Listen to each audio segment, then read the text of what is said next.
Es un gusto estar con ustedes. En esta edición de Conciencia, espacio de análisis y opinión de la Universidad Autónoma de Coahuila, hablaremos de educación y pandemia. La pandemia ha venido a ser un punto y aparte en la historia de la humanidad.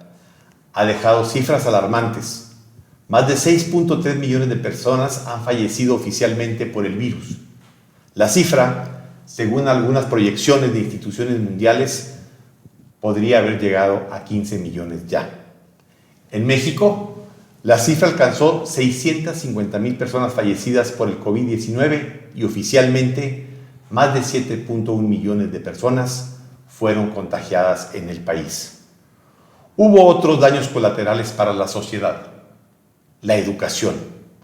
Estimaciones del Banco Mundial señalan que la pandemia causó en México un rezago que equivale a 2 años de escolaridad. Antes de la pandemia, los mexicanos alcanzaban en promedio aprendizajes correspondientes a tercer años de secundaria. Hoy, su conocimiento llega solo al equivalente de primero de secundaria. El confinamiento, el aislamiento social a que nos sometió la pandemia, tendrá su costo más allá de la preparación académica de los estudiantes y, seguramente, afectará también el desarrollo de habilidades sociales y laborales y la gestión de emociones en los alumnos y en los maestros. ¿Cómo ha afectado la pandemia en la educación y a los procesos educativos en el mundo y en el país? ¿Qué secuelas dejó en estudiantes y maestros? ¿Qué aprendimos en materia educativa con el COVID-19? Soy David Brondo. De esto y más hablaremos hoy en Conciencia con un grupo de investigadoras e investigadores de nuestra universidad, la Universidad Autónoma de Coahuila. Para mí es un placer estar aquí con el doctor Suresh Kumar Gadi. El doctor Gadi realizó su licenciatura en Ingeniería Eléctrica en la Institution of Engineers en India, la maestría en Sensor System Technology en la VIT University, también en la India, y es doctor en Control Automático por el CIMBESTAB. Desde el 2015 es profesor en la Facultad de Ingeniería Mecánica y Eléctrica de la Universidad Autónoma de Coahuila y trabaja con Industrias y Grama en proyectos de investigación que impactan al sector ambiental. La mayor parte de su investigación se enfoca en desarrollar software y hardware en open source didáctico como apoyo para aprender temas de ingeniería y estadística. El doctor Kumar Gadi ha publicado artículos y textos en revistas científicas y para congresos internacionales, así como capítulos de libro. Tiene 7 años de experiencia industrial en firmas y empresas internacionales y 8 años de experiencia como docente en nuestra universidad y en la Universidad Politécnica de Aguascalientes. Es investigador nivel 1 del Sistema Nacional de Investigadores. Bienvenido, doctor. Muchas gracias. También está con nosotros la doctora Samantha Analuz Quiroz Rivera. Ella es doctora en Innovación Educativa con especialidad en Matemática Educativa por el Instituto Tecnológico de Estudios Superiores de Monterrey. Realizó una estancia postdoctoral en la Universidad de Quebec y Montreal en Canadá y pertenece al Sistema Nacional de Investigadores Nivel 1 desde el 2016. Ha laborado como profesora de matemáticas en la educación básica y superior desde el 2008. Actualmente trabaja como profesora investigadora en la Facultad de Ciencias Físico-Matemáticas de la Universidad Autónoma de Coahuila y sus líneas de investigación se enmarcan en el estudio de la modelación matemática como estratégica didáctica, la formación inicial y continua de profesores de matemáticas y los procesos de aprendizaje de las matemáticas de educación básica desde un punto de vista sociocultural. Doctora Samantha, bienvenida. Gracias. Está también con nosotros el doctor José Luis Leal Espinosa. El doctor Leal Espinosa es licenciado en Derecho por la Universidad Autónoma de La Laguna y doctor en Filosofía con especialidad en Derecho Constitucional y Derechos Fundamentales por la Universidad de Alicante en España. Especialista en Justicia Constitucional y Argumentación Jurídica por la Universidad de Castilla-La Mancha en España y catedrático investigador de tiempo completo y vicedecano de investigación y posgrado de la Facultad de Ciencias Políticas y Sociales de nuestra universidad. También es miembro del Sistema Nacional de Investigadores Nivel 1 del Consejo Nacional de Ciencia y Tecnología y miembro numerario del Instituto Iberoamericano de Estudios Constitucionales en España. El doctor Leal Espinosa es perfil deseable del Programa para el Desarrollo Profesional Docente, el PRODEF. Doctor, le doy la bienvenida. Muy buenos días, muchas gracias. Con nosotros también se encuentra la doctora Alicia Hernández Montaño. Ella es licenciada en Psicología por la Facultad de Estudios Superiores Iztacala de la UNAM. Tiene una maestría en Terapia Breve Sistémica por el Instituto Milton Erickson de Monterrey. Es doctora en Ciencias y Humanidades para el Desarrollo Interdisciplinario por la Universidad Autónoma de Coahuila y profesora e investigadora de tiempo completo. Es miembro del Sistema Nacional de Investigadores Nivel C y miembro del Cuerpo Académico Salud Mental. Actualmente es catedrática e investigadora de la Universidad Autónoma de Coahuila, nuestra universidad, y coordinadora del Departamento de Posgrado de la Maestría de Psicología Clínica con acentuación en terapia cognitiva conductual. Ha participado en proyectos para la creación de modelos de atención psicológica de familias en condición de violencia doméstica. Su trabajo de investigación versa en torno a la temática de salud, familia, pareja e identidades de género. Su productividad se traduce en varios capítulos de libros y artículos de investigación en revistas especializadas en psicología. Es para mí un honor estar con este grupo de investigadoras e investigadoras de la universidad. Muchas gracias por estar aquí. Gracias. Bien, entremos en materia. Doctor Leal, le pregunto, ¿de qué manera afectó el COVID-19 a la educación? El Banco Mundial habla de un retroceso de 2 años en la escolaridad, como veíamos, a causa de la pandemia. Bueno, en primer lugar, como no puede ser de otra manera, saludar a mis colegas y amigos, así como a la universidad y a todo nuestro auditorio, tanto de la comunidad universitaria como de la sociedad en general. Felicitarlos por este esfuerzo de divulgación y transferencia de conocimiento. A ver, desde mi perspectiva, desde las ciencias sociales, hay que entender la educación como un ascensor social, ¿no? Es decir, la educación se ha significado, sobre todo después de la posguerra, en la Segunda Guerra Mundial, como el vínculo a través del cual las sociedades han alcanzado mayores niveles de equidad y de igualdad a partir de los esfuerzos que supone el ascenso de clases y a su vez también con el fortalecimiento de las instituciones del Estado, desde un punto de vista democrático, desde un punto de vista político, desde un punto de vista económico. Si bien es cierto que nadie en el mundo esperábamos una pandemia de estas características, desde aquella gripe española llamada de 1908, nadie esperaba una pandemia y una hecatombe de estas características a nivel internacional. También es verdad que esta pandemia desnudó falencias que de forma estructural tenían los estados, entre ellos el sistema educativo, por supuesto, el sistema de salud, el sistema de políticas públicas y el sistema de acceso a la información. La educación, sin duda alguna, no solo en México, sino en el mundo, supuso un retroceso, pero a su vez también supuso un claro sistema de bloqueo, no solo a las aspiraciones más legítimas de los ciudadanos de poder tener un mejor nivel de vida, sino además supuso un enorme esfuerzo para los profesionales de la misma y sobre todo para aquellos padres de familia y estudiantes que buscaban en la educación el factor de cambio que quizá encontraban o apostaban como único elemento de concentración de sus esfuerzos y por supuesto de su calidad de vida.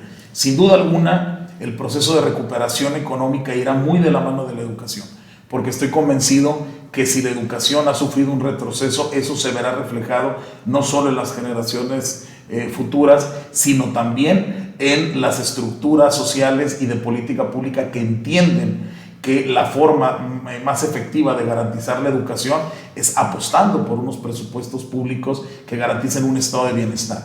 Dicho de otra manera, la educación es sinónimo de estado de bienestar. Y si el estado de bienestar y la crisis económica mundial que plantea esta pandemia va a sufrir un retroceso, la educación también, sin lugar a dudas, sufrirá un efecto negativo, el cual todas y todos lamentaremos en el corto plazo. Doctora, ¿está de acuerdo con el diagnóstico del Banco Mundial de que hubo un retroceso en la escolaridad de los estudiantes mexicanos? Después de la pandemia. Sí, muchas gracias. Primero, de nuevo, como mencionaba el doctor, por la invitación. Creo yo que es cierto la parte del retroceso, pero habría que entender bien lo que dice el estudio, ¿verdad? Para poder comprender por qué 2 años, o incluso hay algunos estudios que muestran algunos otros años. Es cierto que después más años. Claro, sí. Después de que empezó el confinamiento en marzo del 2020, por ahí empezaron a surgir pues las primeras evaluaciones de, digamos que este tema de la afectación a la educación, ¿verdad? Por diferentes organismos pues nacionales e internacionales. En junio aparece el primer diagnóstico que empieza a realizar la Organización Mundial de la Salud, y a partir de ahí pues se va, digamos que acrecentando este número de informes. En septiembre aparece uno del INEGI en México, y posteriormente en noviembre por ahí ya la UNICEF, la OCDE empieza a tener, digamos que este tipo de evaluaciones. Esto pues se alarga, ¿verdad?, por más de casi 3 años, y específicamente lo que se habla ahora de este retroceso de 2 años, en el informe lo que implica es que los muchachos de 15 años, digámoslo, normalmente, digamos, antes de la pandemia, adquirían, un 54% de los muchachos adquirían los conocimientos básicos que se debían adquirir en el nivel educativo, digamos, de bachillerato a los 15 años. Después de la pandemia, lo que dicen las evaluaciones es que solo el 25% de los muchachos llegan a adquirir ese límite de conocimientos básicos.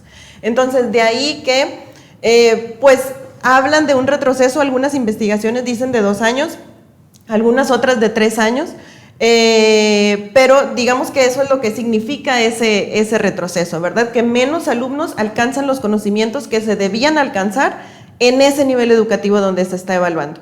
Específicamente en el área de matemáticas, las cifras son un poco más pues preocupantes, ¿verdad? Ya que es una de las asignaturas que se considera pues un poco complicadas, ¿verdad?, en el currículum escolar. Y lo que quisiera añadir a todo esto y poner sobre la mesa es que, como bien lo decía el doctor, no es algo concerniente solo de México, ¿verdad? Es decir, este retroceso se muestra en evaluaciones en general de todo el mundo. Incluso hay países, digamos, que pudieran incluso hablar de más porcentaje de disparidad entre lo que se evaluaba antes de la pandemia y lo que se evaluaba después de la pandemia. Entonces, la pandemia, pues como todo fenómeno social, tuvo implicaciones en la educación, pues sí, claramente. Sin embargo, también tendríamos que discutir quizás por ahí qué aspectos sí se llevaron a cabo en la pandemia, ¿verdad? Para que ese 25% pues no se fuera a cero, ¿verdad? En realidad hubo un mantenimiento ahí de algunas cosas que se hicieron bien, ¿verdad?, por el sistema educativo, y creo yo que también se tendría que poner a discusión. Muchas gracias. Doctor Kumar Gadi, ¿considera que hubo un retroceso usted también? Sí, también yo considero que sí tiene como dice doctora, tiene menos aprendizaje durante esos 2 años. Eso podemos decir que el nivel de conocimiento que deben de recibir no lo pudieron recibir de manera correcta, porque las herramientas, como lo vamos a checar, no son iguales. Entonces, los alumnos no pudieron alcanzar los niveles que estamos esperando. Entonces, sí, yo digo que sí, acuerdo con esa. Muy bien. Tema, sí. Sí, doctora. Sí, yo creo que, bueno, también ahorita escuchando a los compañeros, otro elemento que tendríamos que tomar en cuenta en esta parte del retroceso, especialmente el tema de la salud mental. Ahorita comentaba el doctor que a lo mejor el tema de las tecnologías que no benefició mucho para el proceso de enseñanza-aprendizaje. Nosotros lo que hemos venido observando es que es precisamente situaciones que se detonaron a partir de la pandemia, como síntomas de ansiedad, de depresión, estrés postraumático, no facilitaron mucho tampoco los procesos de enseñanza-aprendizaje. Entonces ahorita la pregunta es si el retroceso de la educación concierne a los 2 años. Probablemente sí, porque tendríamos que tomar como todos estos factores, que no solamente tiene que ver con así que con la ausencia de las situaciones o las circunstancias para poder ejecutar o para llevar a cabo la educación en línea, sino con las tecnologías, sino con el tema de la salud mental y todos los factores que estaban asociados al tema del confinamiento.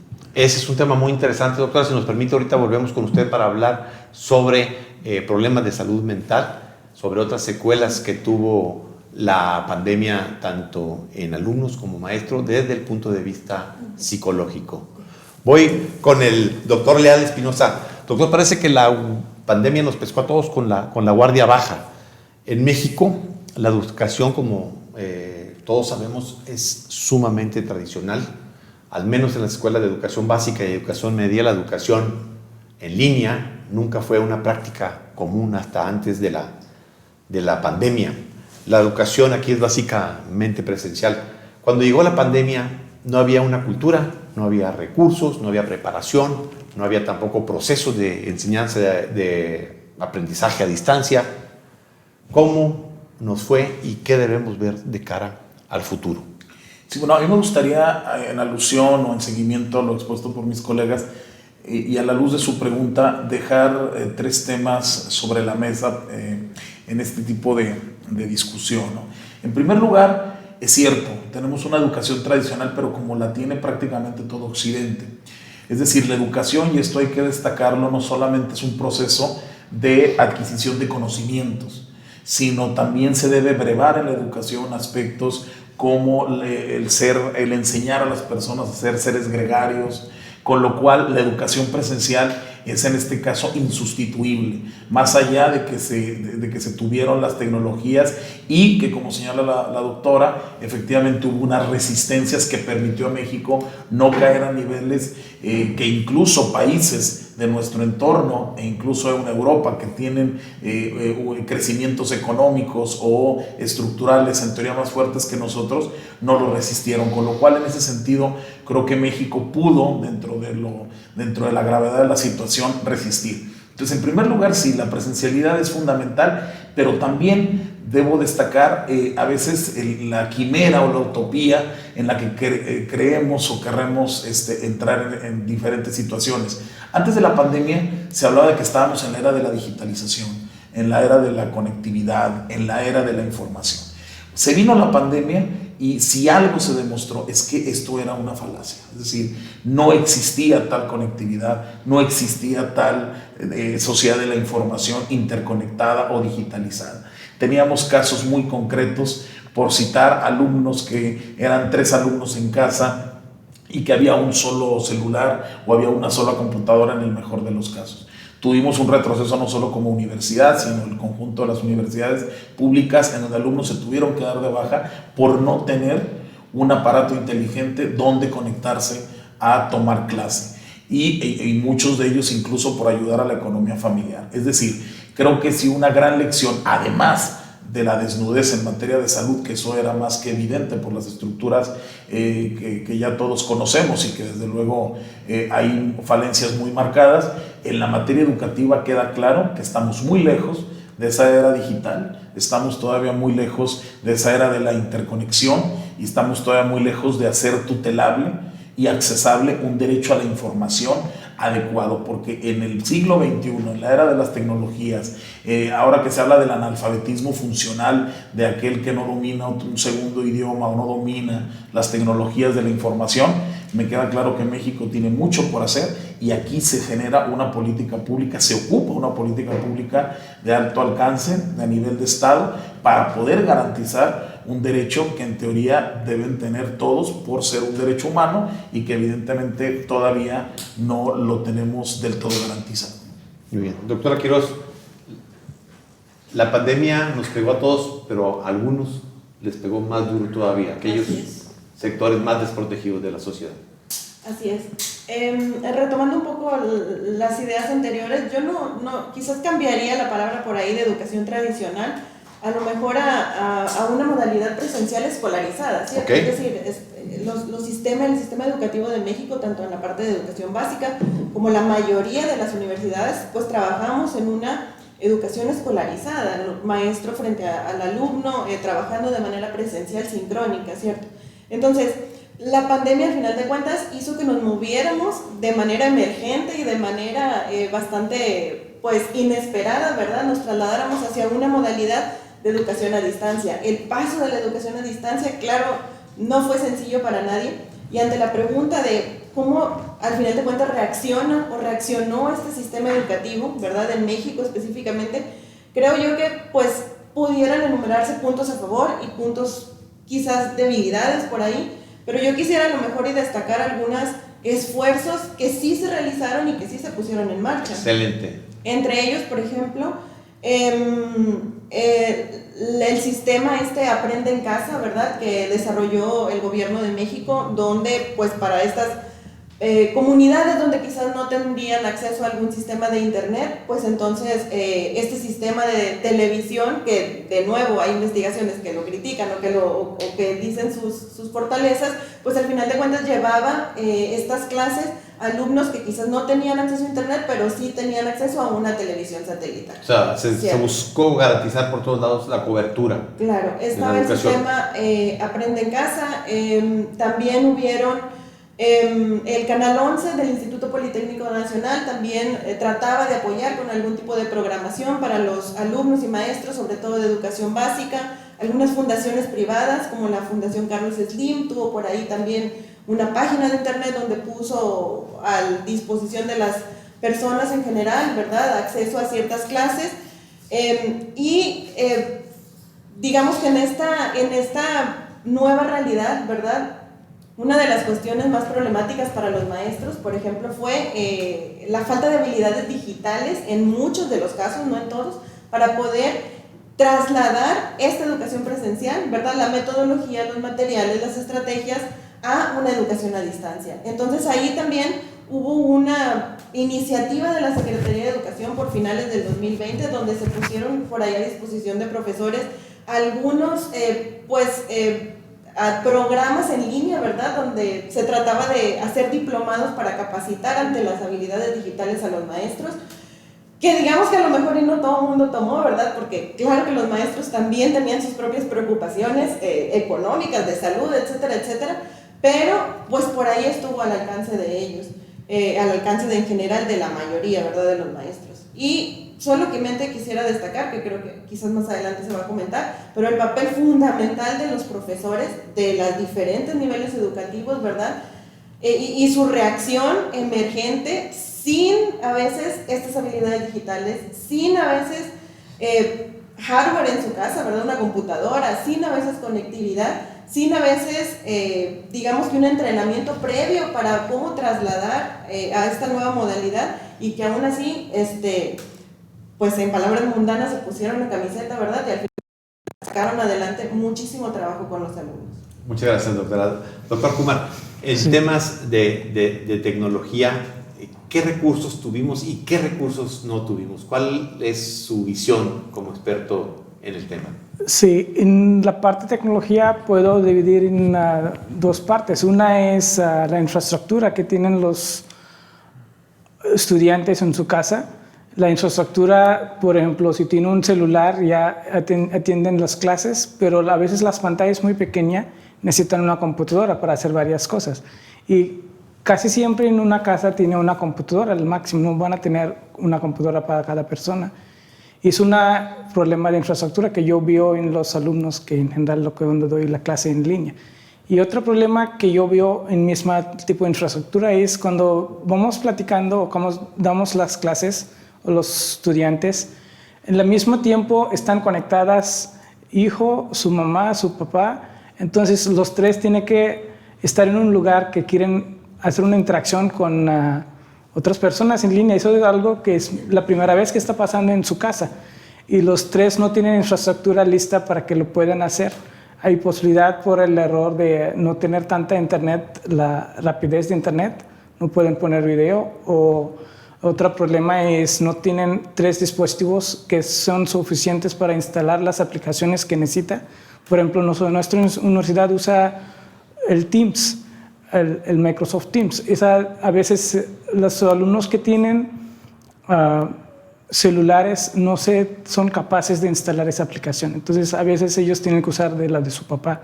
Entonces, por ejemplo, su papá tiene la misma, él trabaja por una reunión con sus jefes, ya están compartiendo, ¿no? Entonces yo veo que es un problema de infraestructura que tiene. Y ese es el problema de infraestructura. Aparte, otro problema que lo veo es en los maestros, como damos las clases, como tenemos siempre preparados que las clases, los alumnos vienen al salón, en salón ya tenemos las herramientas de enseñanza.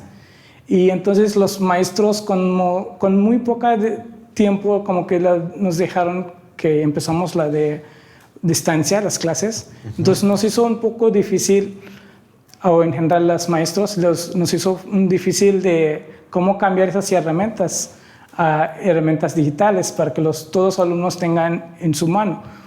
Como un ejemplo es los laboratorios que tenemos en nuestras escuelas, son de alta capacidad de computadoras. Eso no es muy común que los alumnos tengan en su casa. Entonces, por ejemplo, si quieren hacer los mismos ejercicios en su casa, ellos no siempre no tienen la infraestructura para hacerlo, aunque ya tienen muy buena internet y muy buen dispositivo, no se pueden conectar porque no pueden hacerlo porque las computadoras ya están en las escuelas, los que son especializadas, por ejemplo, las licencias, por ejemplo, las software compramos con licencias. Sí. La universidad tiene licencias por 10 computadoras. Ahí están 10 computadoras y hacemos cada salón con grupos, podemos dividir y están sentados ahí enfrente, pero como que está en pandemia, esas 10 licencias no es suficiente para dar 200 alumnos que estamos teniendo, aunque tenemos toda la infraestructura, las licencias no se alcanzan. Entonces, en nuestra facultad ya desarrollamos unas herramientas que nos apoyan en esta parte y ya estamos tratando de moverse de este lado a un software open source y que sea la computación intenso, sea en los servidores y en los celulares que sean mínimo de los trabajos, o más bien los alumnos no necesitan unos equipos muy poderosos para hacer las mismas operaciones, porque las operaciones van a ser en servidores y las operaciones nada más alumnos van a meter sus datos y van a ver sus resultados. Así estamos desarrollando esas aplicaciones. Yo vi que la tecnología se mejoró, pero se tardó como 6 meses o algo para esos 6 meses ya los alumnos ya adaptaron esos periodos. Pero fue una herramienta fundamental sí, sí. en el proceso. Doctor Leal, ¿cómo afectó la pandemia, en su opinión, los programas educativos? Y quiero ir un poquito más allá, específicamente, ¿cómo fue la evaluación de los aprendizajes y si hubo evidencias de estos aprendizajes? Sí, bueno, desde luego sí afectó, como bien menciona el colega, la tecnología, tanto para los alumnos como para los profesores, pues fuimos aprendiendo y fuimos de la mano. Si bien es cierto, nuestra universidad nos apoyó y nos proporcionó en todo momento las herramientas a través de Microsoft Teams y cursos intensivos para poder impartir nuestra docencia, mucho tiene que ver también la naturaleza misma de los conocimientos que se imparten. Desde mi experiencia en el mundo del derecho, de las ciencias sociales, pues era un poco más accesible impartir una cátedra teórica porque obviamente se utilizan diapositivas, videos, análisis de caso, análisis grupal, ¿no? Lluvia de ideas, pero supongo que en el tema de los laboratorios, en el tema de los colegas que manejan ciencias exactas o ciencias experimentales, evidentemente que hubo alumnos que quizá hubo materias en las cuales pues sí no tuvieron las destrezas ni los conocimientos necesarios. Ahora bien, hay que destacar, en la actualidad yo estoy impartiendo clase en primer año y los alumnos que he recibido son alumnos de bachillerato pandemia, es decir, su formación de bachillerato fue en línea y eso, al menos en mi experiencia personal, y lo comento con colegas de la academia, se nota mucho. Desde elementos básicos como la redacción, la cultura de la lectura, el análisis, la forma en cómo argumentan un tópico, una construcción silogística, muchas veces hasta el sentido común a la hora de interpretar ciertas problematizaciones, ciertos factores, y que esto abona mucho en lo que menciona la colega doctora, es decir, si esto se le suma el tema de las depresiones, el tema de los ataques de ansiedad, en la facultad tenemos servicio psicológico y en la unidad Torreón desde luego también, pero a veces es insuficiente, ¿no? Y a veces como maestro yo me siento superado porque cuando un alumno se te acerca con este tipo de dinámicas que no son casos ya aislados, sino se está volviendo una constante, pues es a veces difícil congeniar este tipo de información cuando te declaras neófito en materia de salud mental, ¿no? Pero bueno, este proceso lo vamos llevando y lo vamos actualizando. Lo que sí creo yo que debemos destacar es, bueno, esto ya está con nosotros y hay que aprender a vivir con él. Me queda claro que el mundo ha cambiado no solo de visión, sino de paradigma en materia educativa, de salud, de políticas públicas y en materia hasta laboral, ¿no? La pregunta es si estamos tomando las decisiones asertivas en materia educativa para, Dios no lo quiera, afrontar una segunda pandemia de estas características, ¿no? Es decir, si estamos haciendo las estructuras, las modificaciones desde el ámbito legislativo, presupuestal, de política pública, al interior de las universidades, el modelo educativo, para estar preparados ante esta situación, porque la primera vez, mencionaba, hace 100 años no ocurría, pero ya en esta segunda ocasión me parece que los estados y a partir de la educación, los modelos universitarios y educación básica, tendríamos que estar trabajando ya en un supuesto en el que nos tendremos que enfrentar ante una previsible repetición o ante una posible nueva pandemia, renacimiento de este tipo de pandemias, que ahora todos los indicadores a nivel internacional señalan de que si existiese una tercera guerra mundial no va a ser precisamente con armas nucleares, sino con armas bacteriológicas, y para esto no hay legislación, no hay política pública, no hay infraestructura. A mí me extraña que todavía en México y en el mundo, sabiendo lo que hemos pasado, no se haya creado una legislación de pandemias, que no existe, para regular, insisto, todo el arco de derechos fundamentales, empezando por la educación, la salud y los demás derechos al mínimo vital. Creo que es un reto en el cual no podemos obviarlo ni tomarlo a la ligera, y no podemos estar improvisando de manera tractosucesiva. Es decir, tenemos que tomar la gobernanza de la educación desde la pandemia a partir de este nuevo modelo y poder generar una educación desde la infraestructura que menciona el colega y desde los modelos educativos que menciona mi compañera, para poder enfrentar una educación de calidad y con los estándares que se requieren a nivel internacional. Muchas gracias, doctor. Doctora, no sé si quiera agregar algo en relación al tema de evaluación, sí, de contenidos y de aprendizajes.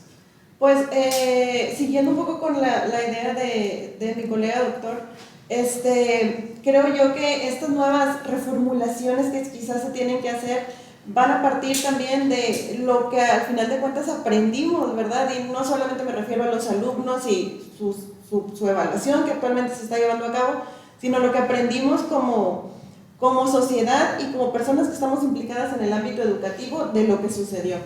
Y para poder saber qué aprendimos, creo yo que los investigadores, ¿verdad?, específicamente los que se especifican en el área de educación, ya sea en las diferentes disciplinas escolares, el esfuerzo que se está haciendo en materia de investigación creo que es clave. Al final de cuentas, cuando hablamos de números y estadísticas, pues suelen ser datos duros, ¿verdad? El 54% y el 25%, pero ¿qué significa ese 25%? ¿Cómo lo reflejas en el aula? ¿Y qué pasó? ¿Qué estuvo pasando? ¿Qué se hizo bien y qué se hizo mal, verdad? Un poco para pues tener una evaluación completa o más holística del fenómeno que ocurrió. Entonces, en ese sentido, hay investigaciones y actualmente muchas revistas, ¿verdad? Al menos en el ámbito de las matemáticas, quiero especificar, en matemática educativa, pues están sacando varios números temáticos relativos a la pandemia, y los resultados han sido bastante interesantes de poder leer y compartir. Quiero destacar por ahí una investigación de un colega yucateco, el doctor Jesús Pinto, que de una manera bastante cualitativa presenta una investigación de este año, creo que es 2022, donde acompaña un grupo de profesores de matemáticas de una telesecundaria, ¿verdad?, en una comunidad rural, por ahí en los límites de Yucatán y Campeche, y entonces indaga con ellos qué fue lo que hicieron ellos para poder hacer llegar la educación a sus alumnos. Entonces, en ese sentido, estas comunidades no tenían acceso ni siquiera como a ¿cómo se dice?, señal de telefonía, ¿verdad? Es decir, los teléfonos dejaban de servir cuando entraban a estas comunidades. Entonces el doctor reporta que los maestros iban de casa en casa atendiendo a cada uno de sus alumnos de la telesecundaria para poder que se cumplieran estos objetivos de conocimientos que se tenían previstos, teniendo en cuenta, por ejemplo, que en el ámbito de las matemáticas, pues pocos eran los padres de familia que podían apoyar a los muchachos con las temáticas, ya que su grado de escolaridad era bajo. Entonces, investigaciones como esta creo yo que es un ejemplo de las múltiples que están surgiendo sobre las percepciones de los maestros, pero las percepciones de los padres de familia, pero las percepciones de los alumnos, y en conjunto creo que tendríamos que tomarlas en cuenta para saber qué tan bien librados salimos de la pandemia, más que solamente quedarnos con estos datos pues estadísticos, ¿verdad? Y de porcentajes. Muy bien, muchas gracias. Doctora Hernández Montaño, vamos a su tema. Me gustaría decirle, después de 2 años de aislamiento, que fueron una eternidad para todos, ¿qué efectos emocionales tuvo y tendrá este confinamiento a que nos obligó la pandemia en todos nosotros y sobre todo en las generaciones actuales de estudiantes? ¿Cómo afectó la pandemia a la socialización en los alumnos de distintos niveles? Y a muchos estudiosos de la psicología y los procesos de enseñanza les preocupa, como a ustedes seguramente, la pérdida de habilidades sociales y de técnicas. ¿Hubo desarrollos de competencias en esta etapa? No, yo creo que ahí es donde se vieron más afectados. Por ejemplo, la población que a nosotros nos toca atender dentro de la universidad, pues obviamente son los chicos de preparatoria y universidad. Entonces lo que se empezó a observar durante la pandemia, que este era un grupo etario en donde prácticamente el ciclo normal de la vida es la etapa en donde los chicos empiezan a desarrollar una serie de habilidades sociales, son habilidades para la vida y que de alguna manera tienen una influencia en el desarrollo de su personalidad. Pero desafortunadamente con el proceso de la pandemia lo que sucede es precisamente esta parte, es decir, este común de la vida que tendría que haberse dado se detiene, ¿no? Entonces todos los muchachos se van a casa, no hay la posibilidad de alguna manera empezar a tener como estos intercambios. Y entonces, ¿qué sucede? Cuando nosotros regresamos, bueno, empezamos a hacer como una serie empezamos a hacer algunos estudios precisamente durante el tema de la pandemia para ver precisamente los efectos. Y algunos de los elementos que nosotros fuimos viendo fue que se incrementaron los índices de ansiedad y los índices de depresión. ¿Qué sucedía? Había muchísimos factores ahorita que están comentando mis compañeros que no solamente tienen que ver con la cuestión de la personalidad del estudiante, sino que había elementos, por ejemplo, cosas que influían la misma dinámica de la familia, porque no solamente se fue el estudiante a casa, sino que se fue mamá, papá, hermanos, abuela, tíos, etcétera. Entonces se empezaron, o sea, algunos elementos que se ponen sobre la mesa es precisamente el tema de pobreza, el tema de la falta de recursos para la conexión con las tecnologías, la falta de espacios para poder estudiar. Muchos de los estudiantes no tenían ni siquiera una habitación propia para poder concentrarse. Hablábamos de lo difícil que es a veces para los estudiantes poder poner atención de manera presencial. En línea había muchísimos distractores. Entonces, este tipo de elementos durante la pandemia fueron los que se fueron presentando. Después, cuando recibimos a los muchachos en el aula, un poco lo que comentaba el doctor Leal, veíamos que toda esta parte de las funciones ejecutivas básicas, que análisis, síntesis, esta capacidad para poder de alguna manera comunicarse, venían como muy disminuidos. Entonces se volvió como una espiral, porque entonces en la medida en que los muchachos entraban a estos lugares en donde se suponía que ya con antelación tenían que haber desarrollado una especie de habilidades para poder iniciar una conversación, mantener una conversación, participar en clase, poder tener y acercarse y hacer amigos, no se presentaban. Entonces cuando llegan es así como si hubieran salido de una nave espacial donde no conocía nada, absolutamente nada de esto, y entonces empiezan a agravar, es decir, hay síntomas, volvemos a tener otra vez síntomas de ansiedad, síntomas de depresión asociados a su falta de percepción de autoeficacia, es decir, la percepción de autoeficacia que tiene que ver con esa percepción de qué tanto me veo yo en la posibilidad de ejecutar una serie de acciones se ven disminuidas. No puedo conversar, no puedo tener incluso la parte de la afectividad, ¿no? Que es en este espacio donde se inicia, ¿no? El contacto con el otro. Todos estos elementos se pierden, se estancan, por así decirlo, y ahorita estamos precisamente como en este proceso de cómo volverlas a echar a andar, ¿no? Finalmente son habilidades, entonces son habilidades que se aprenden, se desaprenden. Entonces durante la pandemia no se llevaron a cabo, se desaprendieron. A partir de este proceso donde iniciamos nuevamente el contacto de manera presencial, pues lo que se está poniendo énfasis es en el aprendizaje nuevamente de esto. Doctor Kumar, su experiencia en este sentido, ¿cuál fue? Con los alumnos y con lo que vio durante estos 2 años. Sí, lo que yo veo en estos 2 años, yo doy de nivel superior, pero ahí no veo tantos problemas como lo veo de nivel básicos, porque en el nivel superior yo lo vi que los alumnos, los primeros 2 años, donde ya tiene que hacer, como dice la doctora, donde empiezan a convivir y a hacer amistades, eso ahí no lo supe bien, pero los que ya tienen contactos con sus amigos y todo, ya cuando regresaron ya no tuvo tanto problema de regresando. Pero yo vi mucho en mi experiencia personal que los de básicos, educación básico, ahí los alumnos afectaron mucho, no les gustaba entrar a las clases, y cuando entraban las clases no estaban enfocando, están muy dispersados, como dice ella, la doctora, que tiene cuando estamos en línea hay muchas distracciones, entonces ellos ya meten las distracciones, ya no están concentrando en el tema ni la maestría, ni la maestra. Entonces esas son las distracciones que yo veo. Pero en el nivel superior yo veo menos problema en este sentido. Pero también no significa que no hay problemas. Sí hay problemas de la parte de adquirir los conocimientos. Pero yo personalmente no vi un problema emocional. Hay posibilidad que en mi facultad todos son trabajadores, porque hay posibilidad que ellos tienen una distracción después de sus estudios, que van a trabajar. Entonces yo creo que esa fue una razón que no lo encontré ese problema. Muy bien, no sé si el doctor Leal o la doctora Quiroz quieren aportar algo sobre este tema tan interesante. Pues creo yo que la parte socioemocional no es por ahí mi tema de investigación, adolezco por ahí de esa parte. Sin embargo, como docente frente al grupo, ¿verdad? Y como persona pues que siguió trabajando por ahí con los chicos de la licenciatura, con los chicos de la maestría, pues podríamos ver claramente, ¿verdad? Lo que mencionaba la doctora hace un momento, es decir, jóvenes quizás un poco desmotivados también por la misma situación que se estaba viviendo. De nuevo, la pandemia es algo que al final de cuentas pues tienen múltiples factores que estaban alrededor de ellos, ¿verdad? Entonces hablar de casos específicos pues es complicado.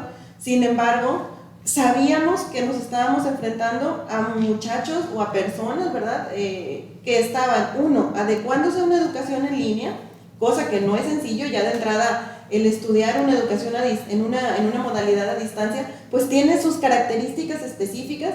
De hecho hay por ahí hay una gráfica que no sé si la doctora quizás pueda a lo mejor ahondar más en el tema, pero yo recuerdo alguna vez haber analizado por ahí una gráfica de la motivación cuando estudias en línea. Entonces de entrada tienes una motivación alta, pero luego cuando no te enfrentas al profesor de frente, no ves sus caras, no ves sus gestos, no ves esta retroalimentación, pues entonces cae, y luego después es normal que vaya ascendiendo. Algo así recuerdo haber analizado una gráfica de eso. Entonces creo yo que los muchachos se estaban enfrentando a ese problema, pero además el problema económico, ¿verdad? Porque muchos de los padres de familia perdieron sus empleos. Entonces pues también están los chicos que tuvieron que truncar sus estudios, pero tuvieron que seguirlos, pero también trabajando, la preocupación, y esto también acarrea pues muchos problemas socioemocionales, ¿verdad? También. Y luego después está claramente la parte de la salud, que es la que afectó más pues digamos por la pandemia, y entonces todos esos factores pues hicieron como un conjunto de factores, ¿verdad? Que al final de cuentas llevaron a implicaciones socioemocionales que la doctora explicó pues bastante claramente, ¿verdad? Entonces. Muy bien, nos está ya el tiempo presionando, pero no quisiera irme sin antes concluir algunas cosas. Me llamaba mucho la atención, doctor Leal, lo que señalaba de que a pesar de tantos aprendizajes que ha dejado la pandemia, no ha cristalizado aún un cuerpo legislativo ni una política pública para enfrentar en el futuro fenómenos de esta naturaleza. ¿Hacia dónde debemos caminar, doctor Leal? Bueno, sin lugar a dudas, México y el mundo tienen que caminar, en primer lugar, a fortalecer el estado de bienestar. Es decir, siempre que hay una crisis mundial de cualquier naturaleza, sea bélica, sea económica, sea de salud, siempre lo que se pone en jaque, invariablemente, es el sistema de bienestar y el sistema democrático. Es decir, no se bajan presupuestos a temas políticos o a temas militares, pero sí se ve afectado el estado de becas, el estado de acceso a la educación, y esto es una complejidad que tenemos que rescatar. Es decir, lo primario, lo prioritario en su momento era, obviamente, superar la pandemia en materia de salud. Pero ahora viene una pandemia quizá todavía más cruda, que es el invierno económico, político, de políticas públicas me refiero, que va a enfrentar el país con un retroceso aproximadamente de 10 años, en donde necesitamos recuperar los niveles de ingreso, los niveles salariales, los niveles de empleo que estuvieron antes de la pandemia. Así como hablábamos de los niveles educativos, también hay que rescatar este supuesto, porque no puede haber peor política pública para una persona de bajos recursos que hipotecarle el futuro. Por lo tanto, México necesita, como país liberal y sobre todo como una de las economías más avanzadas en el mundo, en comenzar a gestar esta serie de legislaciones que precisamente garanticen, nosotros los constitucionalistas le llamamos justiciabilidad. ¿Qué significa la justiciabilidad? Hacer que el ciudadano toque su propio derecho, es decir, que sepa que no solamente tiene un derecho a la educación, a la salud, a la vivienda, a un trabajo, sino que se empodere el ciudadano, sepa que ese derecho es suyo y él mismo lo ejerza, ¿no? Con lo cual, a partir de esta pandemia, creo que la experiencia es no solamente generar marcos legislativos, que es importante, sino utilizar políticas de Estado autónomas y que permita que los ciudadanos puedan ingresar y tutelar a sí mismos sus derechos. En la medida en que seamos capaces de poder generar nuestra propia política pública y donde el Estado reconozca y amplíe esta serie de derechos ya consagrados en los protocolos, en los tratados y en la propia Constitución, creo que en esa medida vamos a lograr recuperar los niveles educativos, de empleo, y con ello hacer viable y justiciable todos los demás derechos inalienables y humanos de la persona. Muchas gracias. A manera de conclusión, doctora Hernández Montaño, ¿qué ganamos y qué perdimos con la pandemia? Obviamente ganamos algo también. Sí, yo creo que ahorita estaba escuchando al doctor Leal y me hizo recordar un poco también de algunos datos que se mostraron a nivel internacional y a nivel nacional. Es que la pandemia no la vivimos, no todos los sectores de la población la vivimos de manera similar. Y ahorita hablando en términos de derechos, me voy un poco a recordar el tema de las maestras, de las docentes mujeres. Quedó, y eso yo creo que es una ganancia, ¿no? Quedó sobre la mesa la falta de política pública que pueda regular precisamente la participación de las mujeres dentro del trabajo. Porque cuando nosotros nos fuimos a casa, las fronteras entre el trabajo y la familia se perdieron. Entonces, ¿qué fue lo que sucedió? Generalmente, después de 3 meses, muchos de los empleadores empezaron a mandar llamar a los trabajadores. ¿Y quiénes son las que se quedaron en casa? Las mujeres. Y generalmente las mujeres que éramos docentes. En la universidad, más de la mitad de las trabajadoras somos mujeres. Entonces puso sobre la mesa la falta de sensibilidad a veces de las autoridades para poder ajustar precisamente el tema de horarios, permisos, una serie de factores que a nosotras nos permitiera seguir ejerciendo la parte de la docencia con todas las carencias que ya acaban de mencionar, meternos a cursos para poder saber cómo manejar las plataformas. A mí me tocó ser de una generación que no soy digitalizada, pero me tocó entrarle, pero a la vez también tener a mis hijos dentro de la casa, ¿no? Entonces, entre que daba clases, entre que atendía a los muchachos, entre que mi marido se iba fuera, y entonces esto fue como un conversar de la mayoría. En la escuela de psicología, el 85% somos mujeres, y creo que esta era la carencia ahora sí que lo que adolecíamos, ¿no? Entonces creo que una ganancia que queda es precisamente poner sobre la mesa que aun cuando estamos en un avance en cuestiones de género, hay muchísimas cosas que todas se tienen que resolver a nivel de la universidad para precisamente, esperemos que nos pase así, pero una segunda posibilidad de una pandemia o una situación a nivel mundial que nos haga regresar a casa y funcionar bajo la misma dinámica, tendría que establecerse una serie de lineamientos que garantice en un acceso igualitario tanto hombres como mujeres el poder seguir trabajando, ¿no? Muchas gracias, doctora. A manera de conclusión, no sé si quieran agregar algo, doctora Quiroz. Yo solamente quisiera que no se, quizás perdiera por ahí el punto, ¿verdad?, de resaltar el trabajo tan importante que hicieron los docentes de educación básica, de educación media, de educación superior, para poder enfrentar, ¿verdad?, los retos que se nos vinieron encima de un día para otro. Las escuelas estuvieron cerradas, pero las aulas siempre estuvieron abiertas, ¿verdad? Entonces, elegir nuevas estrategias, elegir nuevas metodologías, encontrar recursos, buscar recursos, ¿verdad? Porque pues hay que aceptar, por ejemplo, que la mayoría de los profesores de educación básica de escuelas públicas, por ejemplo, pues su empleador, ¿verdad?, en este caso no les dio ningún equipo para poder trabajar, eran sus equipos, eran su internet, eran sus materiales, su software, su tiempo, y sacaron adelante el trabajo, ¿verdad? Sacaron adelante el trabajo. ¿Que hubo retroceso? Sí, se entiende, hubo en todo el mundo, pero creo yo que algo que aprendimos, ¿verdad?, por ahí en la pregunta de la pandemia, es que como sistema educativo, al final de cuentas, sacamos adelante, y me incluyo ahí porque también soy docente, ¿verdad?, pero sacamos adelante la situación que se nos vino encima de un día para otro, y se tendría que rescatar estos aprendizajes, ¿verdad? Muchas gracias. Doctor Kumar.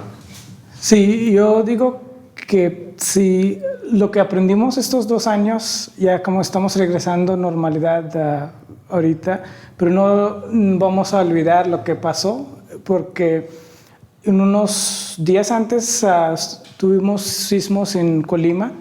Ahí otra vez empezaron a poner escuela a distancia, o más bien en línea. Entonces, lo que vamos a aprender hoy, o lo que aprendimos en estos 2 años, vamos a seguir no olvidando lo que pasó y desarrollar las habilidades que podemos hacer las clases en distancia y generar nuevas herramientas, apoyar las casas que tengan la conectividad y todo, y más bien decirle que no olvidar lo que pasó los pasados 2 años para tener listo para cualquier cosa que va a venir en el futuro. Eso es lo que creo. Muchas gracias, doctor.